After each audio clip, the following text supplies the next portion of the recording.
o que a gente quer mesmo trabalhar aqui na química é com o capítulo chamado solução. Ó, a química gosta muito da parte de solução, a biologia gosta muito da dispersão coloidal. Vocês não aprendem na biologia os coloides? Todo coloide é uma dispersão coloidal, tá? Então, o que nos interessa mesmo é o capítulo chamado solução. Se o disperso se dissolve perfeitamente no dispersante, toda solução é uma mistura homogênea, tá? Então, não esqueçam disso, ó. Toda solução é uma mistura homogênea. E, consequentemente, toda a solução é monofásica. E por ser tão importante esse capítulo solução, na solução, o disperso e o dispersante ganham novos nomes. O disperso a gente chama de soluto. E o dispersante a gente chama de solvente. Soluto vai se dissolver no solvente, tá? Mas vocês viram que eu disse assim, ó, gente, nós vamos falar de solução. E a solução mais perfeita que nós temos é água com álcool. Em qualquer proporção que você juntar água e álcool, um se dissolve no outro, né? Se for pouco álcool e muita água, é o álcool que se dissolve na água. Se for muito álcool e pouca água, é a água que se dissolve no álcool, tá? Então, sempre vai haver dissolução. Então, já deve ter passado na sua cabeça assim, então tem algumas que não dissolve totalmente. É verdade. Por exemplo, vocês já foram em algum barzinho e pediram suco de laranja. Tava azedo pra caramba. Aí, o que vocês fizeram? Puseram uma colher de açúcar. Mexeram, continuou azedo. Mais uma colher de açúcar. Mexeram, ficou azedo. Mais uma colher de açúcar. Mexeram, ficou azedo. Mais uma colher de açúcar. Mexeram, ficou bom, meladinho, né?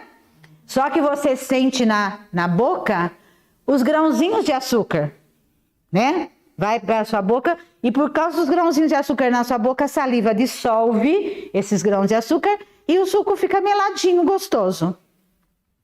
Mas o suco foi capaz de dissolver as 4 colheres de açúcar que você colocou? Não. Tanto é que você deixa o suco lá descansando um pouco para bater um papinho. Quando você vai olhar, tem um tantão assim de açúcar no fundo do copo, né? Aí você tem que mexer com o canudo para beber de novo aquele suco meladinho que você bebeu anteriormente, tá? Então, dependendo da quantidade que você tem de solvente, você tem capacidade de dissolver um máximo de soluto. E dependendo também da temperatura em que você está fazendo essa experiência. Tanto é que é por isso que nós temos na nossa casa um fogão. Dá para fazer comida sem fogão? Dá. Dá para fazer arroz sem fogão? Dá. Pega arroz, os temperos, a água, junta tudo numa panela e deixa lá uma semana. Fica pronto. Porque por uma semana vai dissolvendo, porque o que é fazer arroz? É fazer com que os grãos absorvam a água e o tempero, não é? E amoleça e a gente possa comer.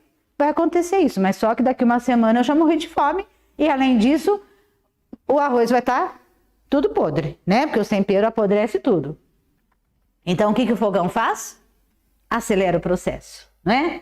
Então, normalmente, quanto maior a temperatura, maior é a dissolução, tá? Por exemplo, como que a gente faz caramelo para fazer pudim de leite condensado? A gente não amolece o açúcar no fogo, não é? Por quê? Dissolução mais rápida. Entenderam? Então, gente, dependendo da quantidade de solvente, ele tem uma capacidade para dissolver o soluto. Não é qualquer quantidade de soluto, em qualquer quantidade de solvente, que vai acontecer a dissolução completa, tá?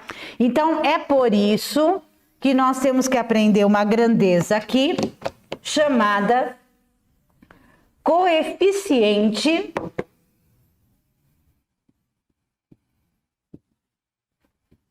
de solubilidade, que nós costumamos representar pela letra CS. Em alguns exercícios esse S aparece grande também, né? Mas o normal é esse, é um C grande e um S pequeno, ou então apenas S de solubilidade. O que é isso? Coeficiente de solubilidade é a máxima quantidade de soluto que se pode dissolver numa certa quantidade de solvente a uma dada temperatura, tá? Então vamos escrever bonitinho aqui, ó. É a máxima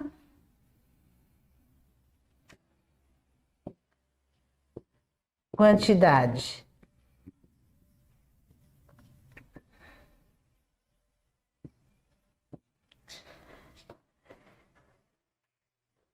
de soluto que pode ser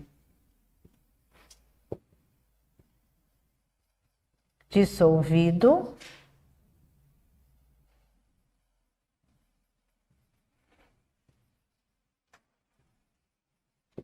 numa quantidade de solvente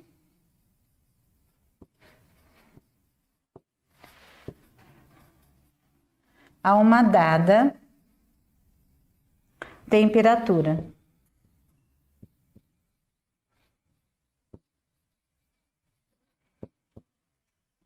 Então, por exemplo, eu posso chegar para você e dizer assim, olha, gente, o coeficiente de solubilidade para o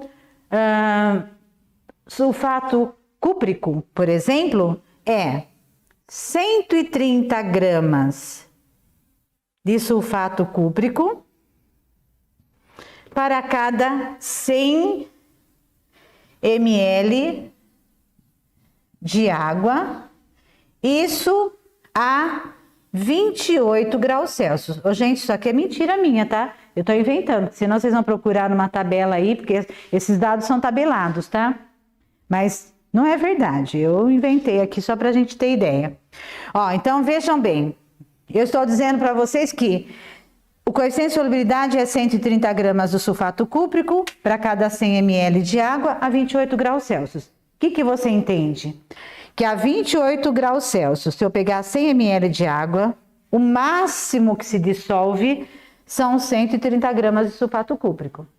Se eu colocar 150 gramas de sulfato cúprico, vai formar um corpo de fundo, que é aquele fundo cheio de pozinho, tá? Vai formar um corpo de fundo de 20 gramas. Entenderam? Tá? Então, vejam bem, isto se eu usar 100 ml de água. Aí você vai me perguntar, e se eu usar 200? Se eu usar 200 ml de água, eu vou poder dissolver 260 gramas, porque a proporção permanece. Quanto maior a temperatura, nos mesmos 100 ml de água, você dissolve cada vez mais o soluto. E quanto menor a temperatura, cada vez menos, tá? E isto no geral, tá? Existem algumas substâncias que fogem a esse processo. Tem algumas substâncias, mas são raras, tá? Tem algumas substâncias que, à medida que a temperatura aumenta, a quantidade solubilizada diminui. Mas são muito poucas, tá? Ó, gente, deixa eu repetir para vocês que estão em casa. Ele perguntou assim, então, a temperatura só influencia na... Como você me perguntou? Na velocidade. e não na quantidade. E eu disse não, a influencia na quantidade, tá? À medida que a temperatura aumenta, você consegue dissolver cada vez mais, tá? Tanto é que, por exemplo, ó, vocês gostam de leite com Nescau? Não é difícil dissolver o Nescau no leite frio? Mas no leite quente é mais fácil, não é? E quanto mais quente tiver, mais fácil ainda, mais rápido. E é a mesma colher que você põe.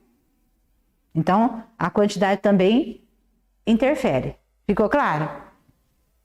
Ó, gente, entendido esse conceito, e vejam bem, toda vez que a gente dá um coeficiente de solubilidade para vocês, que é claro que quando a gente dá é porque vem de um valor tabelado, ele vai estar sempre em função de uma quantidade 100, tá? 100 ml, 100 gramas, 100 litros. Por que sempre é dado em função da quantia 100? Por que se convencionou assim? Porque aí fica fácil de transformar em porcentagem, não é? Fica bem fácil de transformar em porcentagem.